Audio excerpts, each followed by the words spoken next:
tanpa penjelasan, tanpa ada siapa yang bisa untuk ditanya apa masalah sebenarnya. Yang satu berumur 2 tahun, yang satu berumur 3 bulan, di dalam ruangan sumpek, tidak layak. Setelah itu baru dipulangkan dengan feri terakhir menuju Batam. Maka Kedutaan Besar Singapura di Jakarta mesti mengklarifikasi kenapa saya tidak dibenarkan masuk, apa salah saya.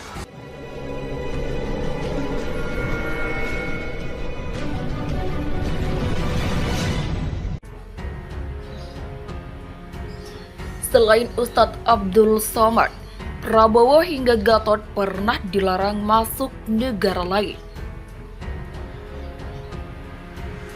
Beberapa jenderal militer pernah ditolak masuk Amerika Serikat.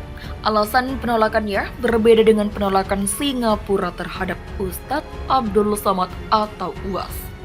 Pemerintah Singapura menolak Ustadz Abdul Somad atau UAS masuk ke negara jiran itu. Ministry of Home Affairs atau MHA atau Kementerian Dalam Negeri Singapura menyampaikan Ustadz Abdul Somad tidak diizinkan masuk ke Singapura karena dinilai berbahaya. Dianggap mendukung ajaran kekerasan dan atau mendukung ajaran ekstremis dan segregasi. Bukan hanya Ustadz Abdul Somad yang pernah mengalami penolakan masuk ke negara lain. Menteri Pertahanan Prabowo Subianto dan mantan Panglima TNI Jenderal Gatot Nurmantio juga pernah dilarang masuk ke Amerika Serikat atau AS. Sejak Prabowo menjabat Menteri Pertahanan, larangan ke Amerika tersebut dicabut. Prabowo pernah mengungkapkan bahwa ia ditolak masuk ke Amerika Serikat pada tahun 2000. Pada saat itu ia ingin menghadiri wisuda anaknya, Ragawa Hedi Prasetyo atau Didit Hedi Prasetyo yang kuliah di salah satu universitas di Boston, Amerika Serikat. Tidak jelas dengan alasan Departemen Luar Negeri Amerika Serikat menolak visa Prabowo pada waktu itu.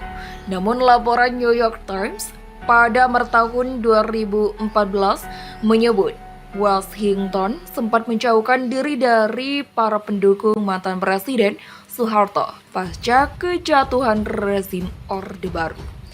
Dalam wacana dengan Reuters, Prabowo mengatakan ia masih ditolak masuk ke Amerika Serikat pada tahun 2012.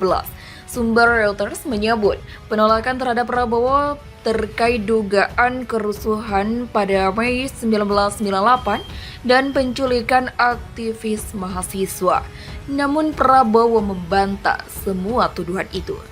Berbeda dengan Prabowo, Gatot Nurmantio dilarang masuk ke Amerika Serikat ketika ia menjabat sebagai Panglima TNI di era pemerintahan Presiden Joko Widodo. Kedutaan Besar Amerika Serikat menyebut larangan terbang itu dilakukan dengan alasan internal, namun tidak jelas apa alasan internal yang dimaksud. Menteri Luar Negeri atau Menlu Retno Marsudi pun turun tangan untuk meminta penjelasan dari Kedubes Amerika Serikat mengenai masalah ini. Retno menyatakan, Kedubes Amerika Serikat meminta maaf dan menyatakan penyesalan atas insiden tersebut. Larangan untuk Gatot pun dicabut. Para jenderal TNI lainnya juga pernah dilarang masuk Amerika Serikat. Hasim Jojo Hadikusumo, adik Prabowo, pernah mengungkapkan bahwa Prabowo bukan satu-satunya jenderal TNI yang dilarang masuk Amerika Serikat. Ada beberapa jenderal lainnya yang pernah mendapat larangan serupa. Yang pertama, Letnan Jenderal TNI Jafri Syamsuddin, Jenderal TNI Wiranto, Jenderal Pramono Edi Wibowo, Letnan Jenderal TNI Zaki Anwar Makarim. Saat Jafri menjabat sebagai Sekretaris Jenderal Kementerian Pertahanan pada tahun 2009, ia mendampingi Presiden Susilo Bambang Yudhoyono atau SBY menghadiri pertemuan G20 di Pittsburgh. Namun ia ditolak masuk ke Amerika Serikat dengan alasan pelanggaran hak asasi manusia atau HAM di Timur Timur. Media Amerika Serikat memberitakan bahwa Jafri diduga bertanggung jawab atas peristiwa Santa Cruz, Ia menewaskan 250 orang pada 12 November 1991. Mereka yang tewas adalah para demonstran pro kemerdekaan. Jeffrey mengirimkan bantahan terhadap tudingan tersebut ke Kedutaan Besar Amerika Serikat. Jeffrey menyatakan ia tidak berada di lokasi ketika peristiwa Santa Cruz terjadi. Ia juga menyebut Komnas HAM telah mengeluarkan pernyataan terkait kasus kekerasan di Dili pada tahun 1999. Namanya tidak disebut dalam laporan Komnas HAM itu. Wiranto juga ditolak masuk ke Amerika Serikat pada tahun 2004 lantaran alasan pelanggaran HAM. Sejumlah media Amerika Serikat memberitakan nama Wiranto ada dalam daftar tersangka penjahat perang. Salah satunya mengutip pernyataan Perserikatan Bangsa-Bangsa atau PBB yang menyebut Wiranto menyebabkan 1.500 orang Timur Timur tewas ketika referendum pada tahun 1999. Namun Wiranto membantah kabar tersebut. Saya belum pernah mengalami dilarang ke Amerika Serikat, kata Wiranto seperti dikutip Kumparan.com pada Senin. Sebagaimana Wiranto dan Jeffrey Zaki dan Pramono Edi juga dilarang masuk ke Amerika Serikat lantaran dugaan pelanggaran HAM di Timur Timur. Saat itu Zaki memegang jabatan sebagai Asisten Intelijen Komando Staf Angkatan Darat atau KSAD periode 1996-1997. Ia juga menjabat sebagai Kepala Satuan Tugas atau Satgas Penentuan Pendapatan Timur Timur. Sementara Pramono waktu itu menjabat sebagai Kepala Grup Komando Pasukan Khusus atau Kopassus yang bertugas di Timur Timur. Alasan Singapura tolak masuk Ustadz Abdul Somad. Berbeda dengan alasan para jenderal yang pernah ditolak masuk Amerika, Ustadz Abdul Somad ditolak masuk ke Singapura karena dianggap menyebarkan ajaran ekstremisme. Minister of Home Affairs atau MHA atau Kementerian Dalam Negeri Singapura menjelaskan Ustadz Abdul Somad tidak diizinkan masuk ke Singapura karena dinilai berbahaya serta mendukung ajaran kekerasan dan atau mendukung ajaran ekstremis dan segregasi. Hal itu tidak sesuai dengan Singapura yang memiliki penduduk dengan beragam ras dan agama. Tidak dapat diterima dalam masyarakat multi ras dan multi agama Singapura, katanya. Adapun berdasarkan data YouGov pada Oktober tahun 2020, Ustadz Abdul Somad menjadi salah satu laki-laki yang paling dikagumi di Indonesia. Rinciannya sebagai berikut.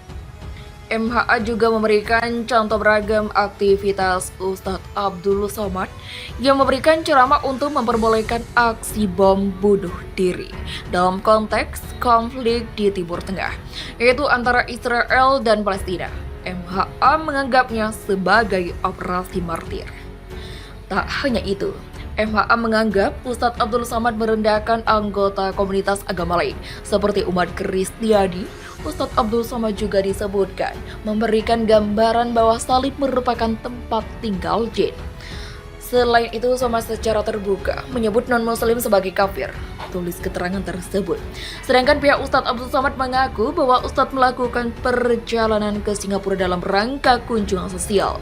Namun pemerintah Singapura tak ingin mengambil resiko terkait penyebaran ajaran yang dianggapnya ekstrim. Oleh sebab itu, pemerintah Singapura melalui MHA mengaku harus mengambil tindakan serius bagi Ustadz Abdul Somad dan rombongan perjalanannya.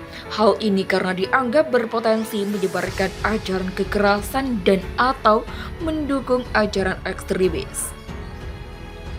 Baru-baru ini, pemberitaan terkait Ustadz Abdul Somad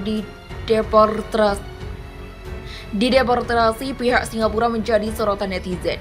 Diketahui alasan Ustadz Abdul Somad ditolak tersebut karena menurut MHA Singapura, Ustadz Abdul Somad menyebarkan ajaran ekstremis dan segregasionis yang tidak dapat diterima di masyarakat multiras dan multi agama Singapura. Selain itu, Ustadz Abdul Somad juga dianggap memperbolehkan bom bunuh diri dengan tujuan syahid dalam konteks konflik Israel-Palestina dalam khotbahnya. Sehubungan dengan itu, pada tanggal 20 Mei 2022 kemarin, Eko Kundadi mengunggah tangkapan layar sebuah pemberitaan yang memberitakan kedatangan Ustadz Abdul Somad di Madura. Hari ini ratusan santri bakal gelar aksi tolak kedatangan Ustadz Abdul Somad di Madura, tulis dalam judul berita tersebut.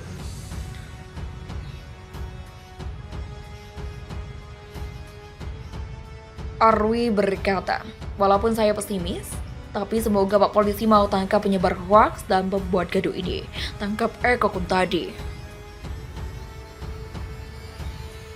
Diduga pemberitaan itu hoaks atau palsu, pasalnya banyak dari netizen yang menyangkal hal tersebut dapat mengunggah bukti keberadaan Ustadz Abdul Somad yang diterima dengan baik oleh warga Madura.